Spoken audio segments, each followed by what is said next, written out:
সংসারে ছোট ছোট বিষয় নিয়ে ঝগড়া, কথা কাটাকাটি, তারপরে সৃষ্টি হয় সংসারে অশান্তি।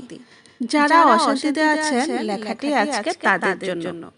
সম্পর্কে প্রথম হলো বিশ্বাস। এই বিশ্বাসটাই একটা সম্পর্কের মূল। যে সম্পর্কে বিশ্বাস নেই, সেই সম্পর্ক টিকে থাকে না। সম্পর্কের দ্বিতীয় হলো সম্মান।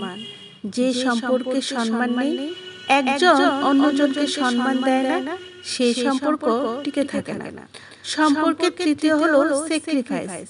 এই স্যাক্রিফাইসটা যদি দুজন দুজনের জন্য স্যাক্রিফাইস করতে না পারে, সেই সম্পর্ক টিকে থাকে না। সম্পর্কের মধ্যে তৃতীয় ব্যক্তি, সম্পর্কের মধ্যে তৃতীয় মানুষকে সুযোগ দিবেন না, তাহলে ওই সম্পর্ক টিকে থাকবে না। এবার আসি মূল কথায়।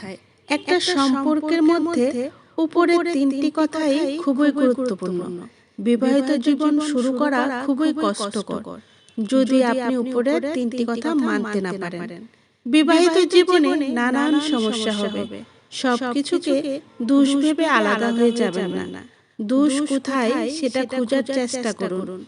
দেখবেন নিজের সমস্যার সমাধান নিজেই করতে পারবেন। আপনি জানেন আপনার দোষ, তারপরও আপনি চুপ থাকেন, দেখবেন অনেক সহজ হয়ে গেছে সবকিছু। এক দুই কথায় সম্পর্কের মধ্যে তৃতীয় মানুষকে আসতে দিবেন না। নিজেরা বসে সমাধান করার চেষ্টা করুন। কখনো ডিভোর্সের কথা মাথায়ও আনবেন না। ডিভোর্সে কখনো শান্তি আনতে পারে না। আপনি মনে করেন যে ডিভোর্স দিলে হয়তো আমি মুক্তি পেয়ে যাব, আসলে তা কখনো হয় না। সমাজে এক দুইটা ডিভোর্সি ভাই বোনদের প্রশ্ন করে দেখুন যে তারা কেমন আছেন, তাদের নিজ পরিবার এবং সমাজের মানুষের সাথে কেমন সম্পর্ক, এবং সমাজ তাদেরকে কোন চোখে দেখে, সেটা একবার কল্পনা করুন।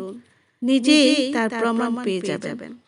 আপনাদের সম্পর্কের মধ্যে কি সমস্যা, কি কারণে বিচ্ছিন্ন হতে চাচ্ছেন, এগুলোর সমাধান খুঁজুন। ওই বিষয়গুলো ত্যাগ করতে চেষ্টা করুন। দেখবেন সমাধান আপনার হাতেই। রাগ, অহংকার, জেদ এগুলো ত্যাগ করে প্রিয় মানুষের সাথে সংসার করতে শিখুন।